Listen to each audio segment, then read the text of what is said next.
हमने मीशो से मंगाई एक ज्वेलरी, इसको ओपन करते हैं और आपको दिखाते हैं। ये मैंने ओपन कर दिया, कुछ ऐसा डिब्बा आया है। इसको ओपन करते हैं और देखते हैं। पैक है इस तरीके से, दिख रहा है आपको? देखने में तो बहुत ही प्यारा सेट लग रहा है। और ये इसके साथ ईयर रिंग्स हैं। मैं आपको पहन के दिखाती हूँ।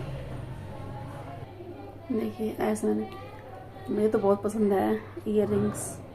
और एक से इसे एक्स्ट्रा दिया है, अगर एक टूट जाए तो आप पे लगा सकते हैं, एक्स्ट्रा दिया है। वीडियो पसंद आया तो लाइक शेयर सब्सक्राइब करें। मिलते हैं नेक्स्ट वीडियो में, तब तक के लिए बाय बाय।